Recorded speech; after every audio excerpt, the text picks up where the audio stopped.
ધોરણ 12 કોમર્સની અંદર વાણિજ્ય વ્યવસ્થા અને સંચાલન એમાં પ્રકરણ નંબર 6 દોરવણી જેની આપણે ચર્ચા કરતા હતા એમાં આની પહેલાંના લેક્ચરની અંદર આપણે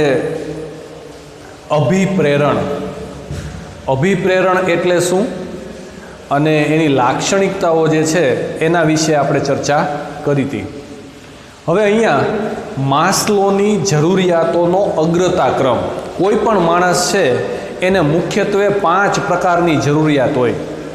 એ જરૂરિયાતો જે છે એને અગ્રતાક્રમ પ્રમાણે ગોઠવવામાં આવી છે કે ભાઈ માણસની પહેલી જરૂરિયાત કઈ, બીજી જરૂરિયાત કઈ અને સૌથી છેલ્લે એની જરૂરિયાત કઈ. બરાબર? આમ જોવા જઈએ તો માણસની જરૂરિયાતો જે છે એ કેવી છે? અમર્યાદિત. અને એને પૂરી કરવા માટેના જે સ્ત્રોત છે, આપણી જરૂરિયાતો પૂરી કરવા માટેના જે સ્ત્રોત છે એ પાછા મર્યાદિત છે. તો આ મર્યાદિત સ્ત્રોતોનો આપણે કઈ રીતે ઉપયોગ કરવો એ આપણે શીખવાનું છે. બરાબર? તો hierarchy of needs by Maslow, માનવીની જરૂરિયાતો જુદી જુદી હોય છે. આ જરૂરિયાતો માનવીની માનસિક પરિસ્થિતિને આધારે નક્કી થાય છે. બરાબર? દરેક માણસની જરૂરિયાતો અલગ અલગ હોય અને માણસની માનસિક પરિસ્થિતિને આધારે એની જરૂરિયાતો જે છે એ નક્કી થતી હોય છે. જરૂરિયાતો સંતોષવાથી માનવી અભિપ્રેરિત થાય છે. આપણી જરૂરિયાત સંતોષાય એટલે આપણને અભિપ્રેરણ મળે, આપણને ઉત્સાહ મળે. બરાબર ને? આપણને જે જોઈતું હોય એ મળી જાય તો આપણો ઉત્સાહ વધે કે નહીં? તો આપણને અભિપ્રેરણ મળે છે. બરાબર? એટલે એ અભિપ્રેરિત થાય છે. આવી જરૂરિયાતોને ક્રમવાર ગોઠવવા માટે ઘણા અભ્યાસો અને સિદ્ધાંતો માનસશાસ્ત્રીઓ અને સંચાલનના નિષ્ણાતો દ્વારા તૈયાર કરવામાં આવ્યા છે. બરાબર? એટલે હવે આ જે માણસની અલગ અલગ જરૂરિયાતો છે એ જરૂરિયાતોને ક્રમવાર ગોઠવવા માટે ઘણા અભ્યાસો અને સિદ્ધાંતો જે છે એ માનસશાસ્ત્રીઓ અને સંચાલનના નિષ્ણાતો દ્વારા તૈયાર કરવામાં આવ્યા છે. માનવતાવાદી મનોવૈજ્ઞાનિક અબ્રાહમ માસ્લોએ જરૂરિયાતોનો અગ્રતાક્રમનો સિદ્ધાંત 1943માં માનવીનો અભિપ્રેરણનો સિદ્ધાંત એ શીર્ષકના લેખમાં રજૂ કર્યો હતો. બરાબર? માનવતાવાદી એક મનોવૈજ્ઞાનિક છે અબ્રાહમ માસ્લો. બરાબર? એણે માનવીની જે જરૂરિયાતોનો અગ્રતાક્રમનો સિદ્ધાંત છે એ 1943ની અંદર પોતાનો એક લેખ છે કે ભાઈ માનવીનો અભિપ્રેરણનો સિદ્ધાંત, એના અંદર એણે રજૂ કર્યો હતો. બરાબર? આવી 5 જરૂરિયાતો તેમની તીવ્રતા કે પ્રબળતાના અગ્રતાક્રમમાં રજૂ કરી છે. આ માસ્લોએ માણસની જે અગત્યની 5 જરૂરિયાતો હોય એ તીવ્રતાની દ્રષ્ટિએ અને પ્રબળતાના અગ્રતાક્રમની દ્રષ્ટિએ એણે રજૂ કરેલી છે. આમ જોવા જાઓ તો આ માસ્લોની જરૂરિયાતોનો અગ્રતાક્રમ જે છે એ કોલેજની અંદર પણ આવશે. બરાબર? આગળ તમે જાશો આગળના અભ્યાસની અંદર ત્યાં પણ એ આવશે. ત્યાર પછીની સ્લાઇડ આ તમને નીચેથી ઉપર અગ્રતાક્રમ મુજબ માનવીની જુદી જુદી 5 જરૂરિયાતો જે છે એ આપેલી છે. જેમાંની પ્રથમ 3 જરૂરિયાતો જે છે એ નિમ્ન કક્ષાની જરૂરિયાતો છે અને ત્યાર પછીની 2 જે છે એ ઉપરી કક્ષાની જરૂરિયાત છે. જો માણસની પ્રથમ આ 3 જરૂરિયાતો સંતોષાય તો જ આ બાકીની 2 જે છે એ જરૂરિયાત સંતોષવા માટે પ્રયત્ન કરશે. તો પહેલાં તો શારીરિક અથવા પ્રાથમિક જરૂરિયાત સંતોષવી પડે. એ સંતોષાઈ જાય પછી સલામતીની જરૂરિયાત, ત્યાર પછી સામાજિક જરૂરિયાત, સન્માન અને પ્રતિષ્ઠાની જરૂરિયાત અને આત્મસન્માન અને આત્મસિદ્ધિની જરૂરિયાતો. આ રીતે અગ્રતાક્રમમાં માસ્લોએ આ જે માનવીની જરૂરિયાતો છે એને વર્ણવેલી છે. પોતાનું જે લેખ છે અગ્રતાક્રમનો સિદ્ધાંત, જરૂરિયાતોનો અગ્રતાક્રમનો સિદ્ધાંત જે છે એની અંદર જોઈએ આપણે. એની અંદર પહેલી છે શારીરિક અથવા પ્રાથમિક જરૂરિયાત. બરાબર? પ્રાથમિક જરૂરિયાત જેને આપણે રોટી, કપડાં અને મકાન કહીએ એ પહેલાં આપણે જોઈએ. બરાબર? એ આપણી પ્રાથમિક જરૂરિયાત છે, શારીરિક જરૂરિયાત છે. શારીરિક જરૂરિયાતો માનવીની મૂળભૂત જરૂરિયાતો છે. મૂળભૂત જરૂરિયાતોમાં ખોરાક, પાણી, કપડાં, આવાસ વગેરેનો સમાવેશ થાય છે. આ જે પ્રાથમિક જરૂરિયાત છે એ કોઈ પણ માણસની કેવી જરૂરિયાત છે? મૂળભૂત જરૂરિયાત. અને આ મૂળભૂત જરૂરિયાત જે હોય એની અંદર ખોરાક, કપડાં, પાણી, આવાસ એટલે કે રહેઠાણ એનો સમાવેશ થાય છે. શરીરને ટકાવી રાખવા માટે ખોરાકની જરૂરિયાત એ સૌથી અગ્રતાક્રમ ધરાવતી પ્રથમ જરૂરિયાત છે. બરાબર, ખોરાક જે છે બરાબર એ સૌ પ્રથમ જરૂરિયાત છે. એને ટકાવી રાખવા માટે બરાબર, માણસના શરીરને ટકાવી રાખવા માટે, આપણા જીવનને ટકાવી રાખવા માટે એ જરૂરિયાત જે છે એ સૌથી ઉપરનો અગ્રતાક્રમ ધરાવતી જરૂરિયાત છે. ભૂખ્યો માણસ ખોરાકને પ્રાધાન્ય આપે છે. એનો અર્થ એ છે કે જ્યાં સુધી માણસની ખોરાક, કપડાં અને રહેઠાણ જેવી પાયાની જરૂરિયાતો સંતોષાય નહીં ત્યાં સુધી તે બીજી જરૂરિયાતને મહત્ત્વ આપતો નથી. જ્યાં સુધી આપણી ભૂખ સંતોષાય નહીં, જ્યાં સુધી આપણી ખોરાકની જરૂરિયાત જે છે એ સંતોષાય નહીં ત્યાં સુધી માણસ બીજી એની જે જરૂરિયાત છે એને મહત્ત્વ આપતો નથી. આપણે પોતાને જ ભૂખ લાગી હોય તો બીજી કોઈ પણ વસ્તુમાં આપણું ધ્યાન કેન્દ્રિત થશે નહીં. એટલે આ શારીરિક અથવા તો પ્રાથમિક જરૂરિયાત જે છે એ મૂળભૂત જરૂરિયાત છે, જેની અંદર રોટી, કપડાં અને મકાન, તમારે આટલું યાદ રાખવાનું છે બરાબર, એનો સમાવેશ થાય છે. ત્યાર પછી બીજી જરૂરિયાત છે સલામતીની જરૂરિયાત. શારીરિક કે પ્રાથમિક જરૂરિયાતો સંતોષાઈ જાય ત્યારે અગ્રતા ક્રમની દ્રષ્ટિએ સલામતીની જરૂરિયાત આવે છે. આપણી શારીરિક જરૂરિયાત અને પ્રાથમિક જરૂરિયાત સંતોષાઈ જાય એટલે અગ્રતા ક્રમની દ્રષ્ટિએ પછી જે જરૂરિયાત આવે છે એ કઈ છે? સલામતીની જરૂરિયાત.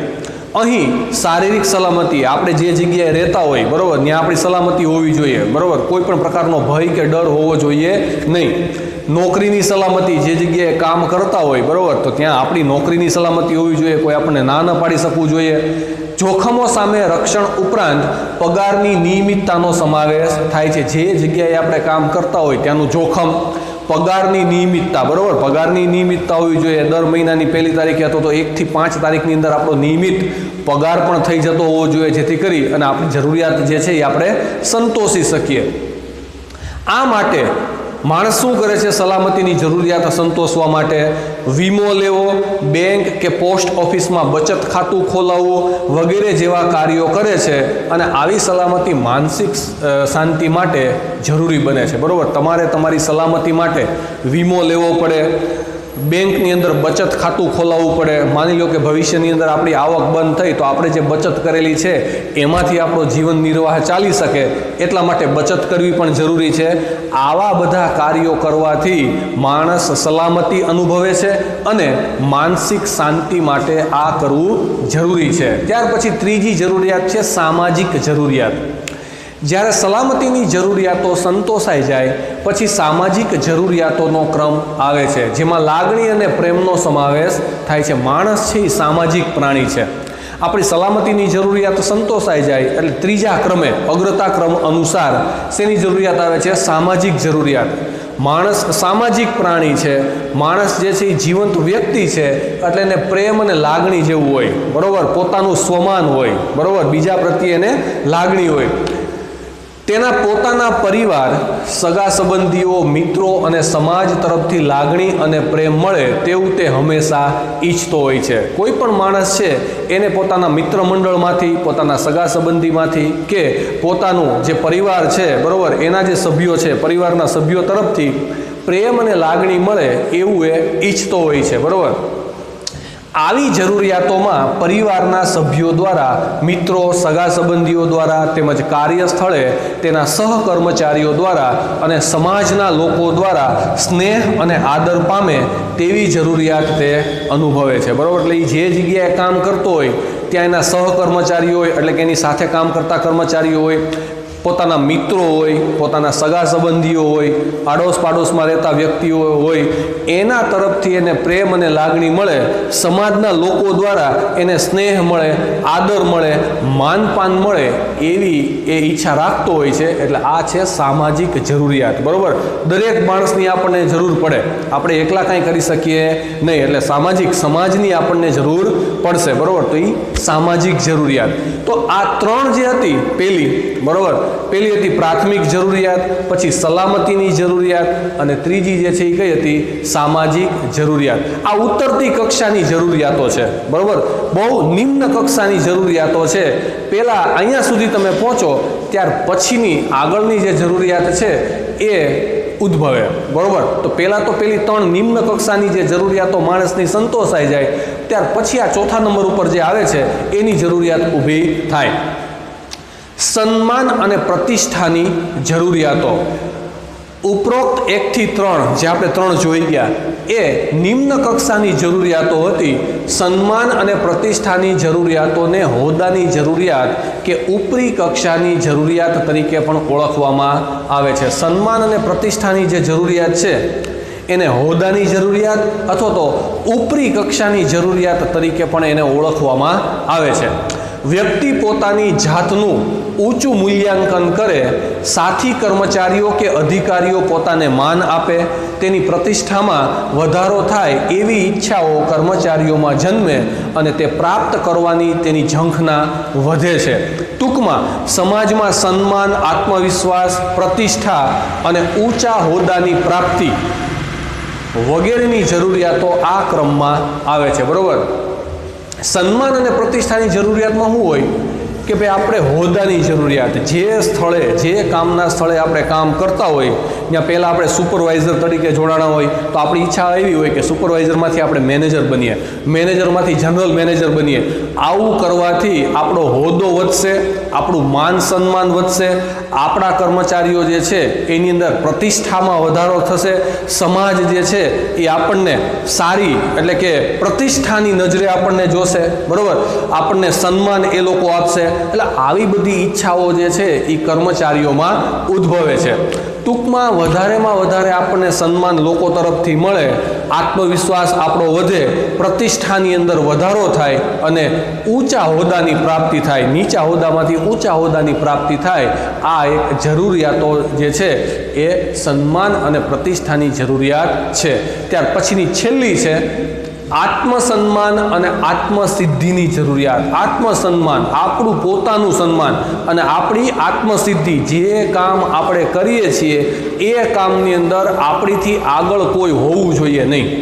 બરાબર, એ આત્મસિદ્ધિ કે ભાઈ મારા જેવું કોઈ નહીં, મારાથી આગળ કોઈ હોવું જોઈએ નહીં, એને આત્મસિદ્ધિની જરૂરિયાત કહેવાય.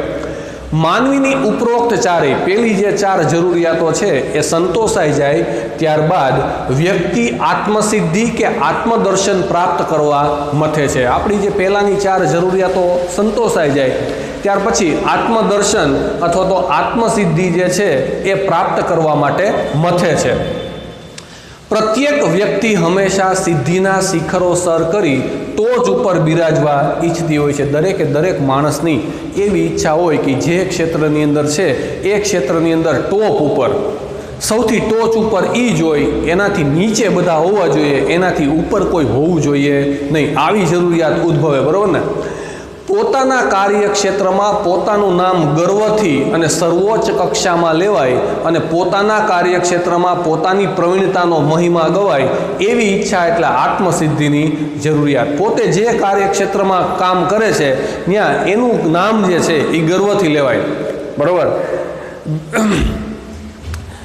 હવે દાખલા તરીકે રમતગમત હોય તેમાં સચિન તેંડુલકર છે, ફિલ્મ ઉદ્યોગ છે તો અમિતાભ બચ્ચન હોય, કોઈ ઉદ્યોગો હોય તેમાં મુકેશ અંબાણી હોય. એ લોકોની પણ જરૂરિયાત હોય, આપણને થાય કે એને કાંઈ જરૂરિયાત છે નહીં, પણ એની જે જરૂરિયાત છે ને આત્મસિદ્ધિની જરૂરિયાત હોય. એ જે કાર્યક્ષેત્રની અંદર કામ કરે છે ને ત્યાં એનું નામ ગર્વથી લેવાવું જોઈએ, સર્વોચ્ચ કક્ષામાં નામ એનું હોવું જોઈએ.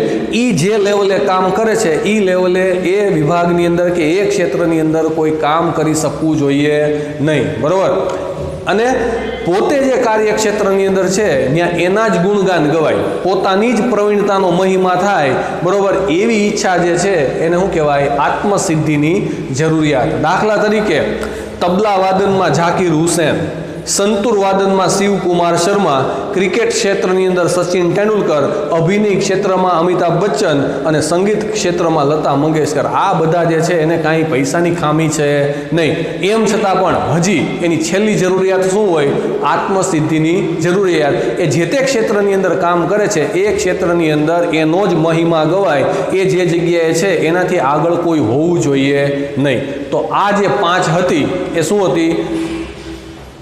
જરૂરિયાતોનો અગ્રતાક્રમ. માસ્લોની જરૂરિયાતોનો અગ્રતાક્રમ આપણે જોઈએ. કોઈ પણ માણસ છે એની જરૂરિયાત છે એ કેવી હોય? અમર્યાદિત હોય. માણસની એક જરૂરિયાત સંતોષાઈ જાય અને તરત જ બીજી ઉદ્ભવે. આપણે કુલ 5 જોઈ, એમાંથી પહેલી 3 જે હતી એ નિમ્ન કક્ષાની જરૂરિયાતો હતી. એ નિમ્ન કક્ષાની જરૂરિયાતો સંતોષાઈ જાય ત્યાર પછી ઉચ્ચ કક્ષાની જે જરૂરિયાતો છે એ ઉદ્ભવે છે, બરાબર. હવે નાણાકીય અને બિન નાણાકીય પ્રોત્સાહનો. આપણે આપણા કર્મચારીઓને જે પ્રોત્સાહનો આપીએ એ 2 પ્રકારના હોય, બરાબર.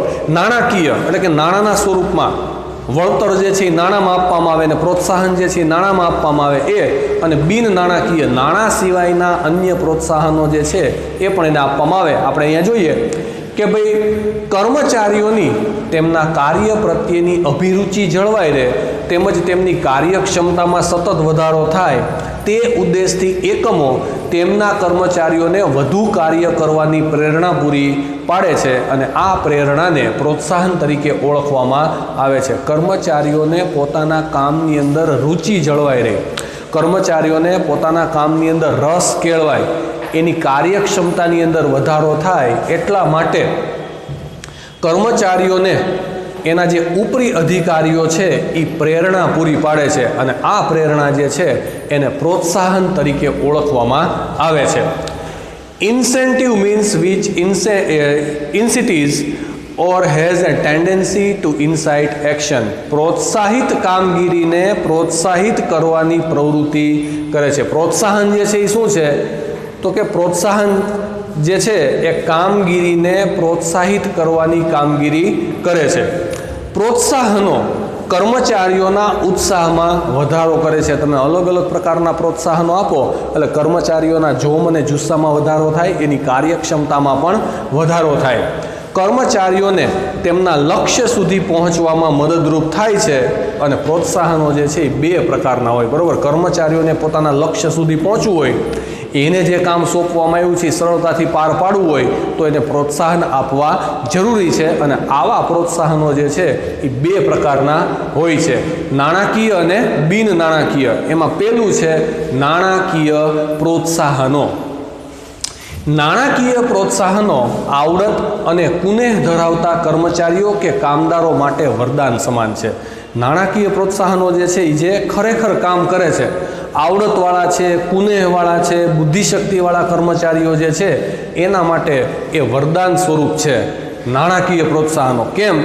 તો કે નાણાકીય પ્રોત્સાહનોથી તેમના ઉત્સાહ, જુસ્સો, આત્મવિશ્વાસ અને કાર્યક્ષમતામાં વધારો થાય છે. નાણાકીય પ્રોત્સાહનો આપવાથી આપણા કર્મચારીઓ જે છે એનો ઉત્સાહ, જુસ્સો, આત્મવિશ્વાસ અને કાર્યક્ષમતામાં વધારો થાય છે.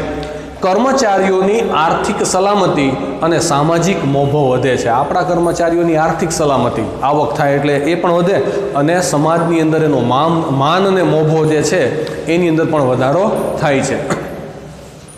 પ્રગતિશીલ અને વ્યવસાયિક અભિગમ ધરાવતા એકમના માલિકો પોતાના એકમમાં કાર્યરત કર્મચારીઓ કે કામદારોને નીચે મુજબની વિવિધ રીતોમાંથી કોઈ પણ રીતે નાણાકીય પ્રોત્સાહનો પૂરા પાડતા હોય છે, બરાબર.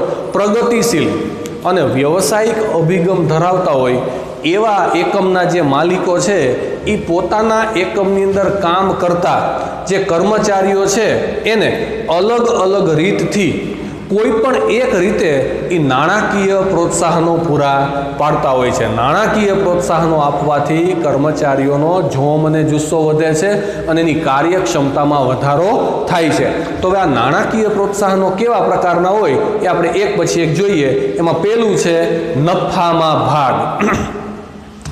એકમને મળતો અધિક નફો એ નિયોજક અને કર્મચારીઓના સંયુક્ત પ્રયાસનું પરિણામ છે. આપણા ધંધામાં જે નફો થાય એ ખાલી કાંઈ માલિકથી નફો નથી થતો, પણ જે નિયોજક છે એટલે કે માલિક છે એ અને એની સાથે કામ કરતા એના કર્મચારીઓ જે છે એના સંયુક્ત પ્રયાસોથી બેયનું ભેગું કામ થાય, બરોબર, તો ધંધાને નફો થાય છે. નફામાંથી ચોક્કસ ભાગ કામદારોને નાણાં સ્વરૂપમાં વેતન ઉપરાંત ચૂકવવામાં આવે છે, તેને નફા ભાગ કહે છે. આપણા જ કર્મચારીઓને જ્યારે વધારે નફો થાય ત્યારે પગાર ઉપરાંત નફામાંથી અમુક ચોક્કસ રકમ વધારાની જે ચૂકવવામાં આવે છે એને નફા ભાગ તરીકે ઓળખવામાં આવે છે. સહભાગીદારી. કર્મચારીઓ કે કામદારોને એકમની માલિકી, સંચાલન અને નફાની વહેંચણીમાં ભાગીદાર બનાવવામાં આવે તેને સહભાગીદારી કહેવામાં આવે છે. આપણા ધંધાના કર્મચારીઓને આપણા એકમની અંદર, સંચાલનની અંદર અથવા તો નફાની વહેંચણીની અંદર ભાગીદાર બનાવવામાં આવે તો એને શું કહેવાય? સહભાગીદારી કહેવામાં આવે છે. આપણા ધંધામાં આપણો જે કર્મચારી છે એને ભાગ આપવાનો, નફામાં ભાગ આપવાનો, સંચાલનમાં ભાગ આપવાનો, બરાબર.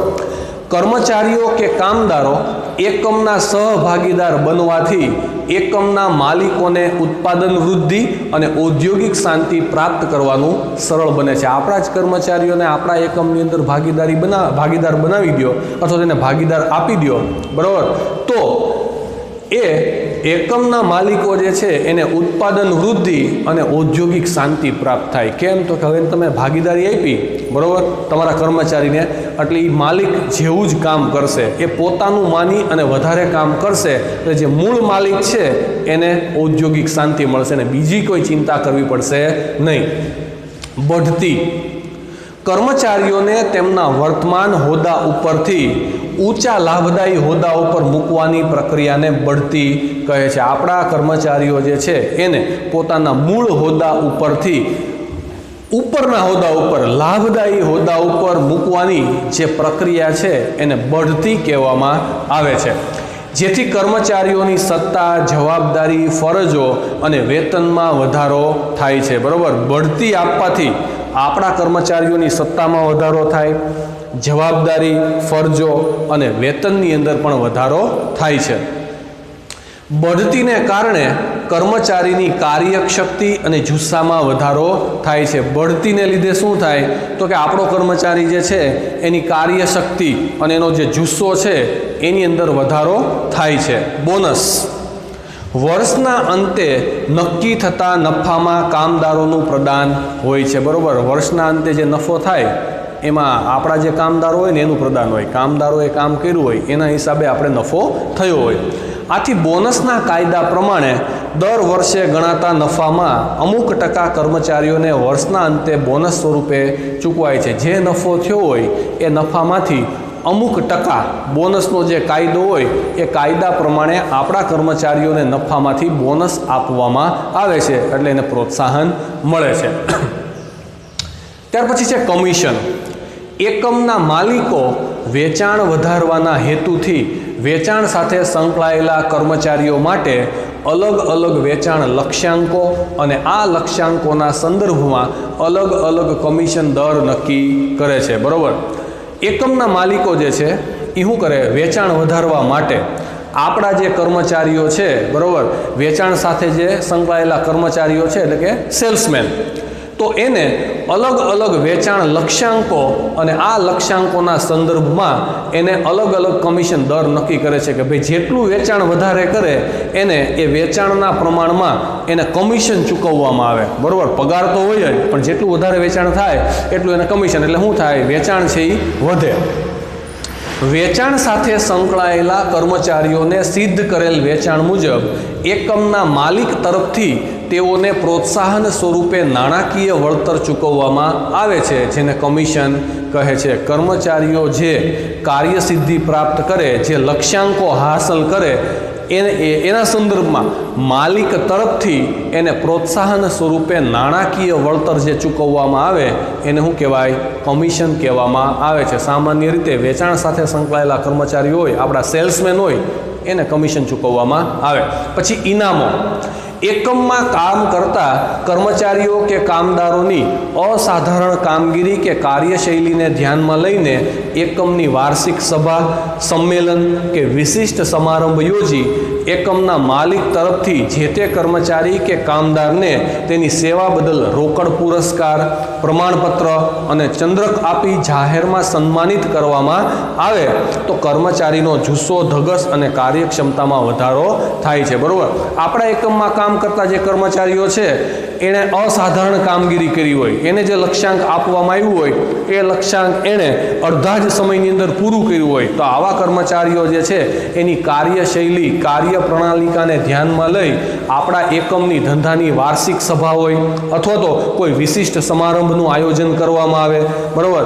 એની અંદર માલિક તરફથી આવા કર્મચારી જે છે એને ઇનામ આપીને રોકડ પુરસ્કાર આપવામાં આવે, એને પ્રમાણપત્ર આપવામાં આવે અને ચંદ્રક આપી જો જાહેરમાં એનું સન્માન કરવામાં આવે તો કર્મચારીનો જુસ્સો છે એ ધગશ અને કાર્યક્ષમતામાં પણ વધારો થાય છે. એને જોઈ અને બીજા કર્મચારીઓ જે છે એ પણ કામ કરવા માટે પ્રેરાશે. અને છેલ્લું છે સલાહ અને સૂચનો. કામદારો ઉત્પાદન કાર્ય સાથે સતત સંકળાયેલા હોય છે. આપણા ધંધાની અંદર જે કામદારો છે, જે કર્મચારીઓ છે એ ઉત્પાદન કાર્ય સાથે સતત સંકળાયેલા રહે છે.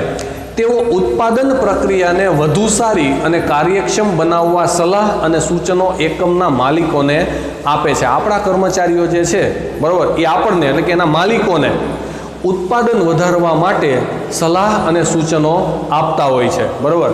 જે સૂચનો ઉત્પાદન પડતર નીચી લાવવામાં મદદરૂપ થાય છે, એણે જે આપણને સલાહ આપી હોય, એણે જે આપણને સૂચન કર્યું હોય, ઘણી વખત જો એનો અમલ કરવામાં આવે તો આપણી ઉત્પાદન પડતર જે છે એ નીચી આવે છે.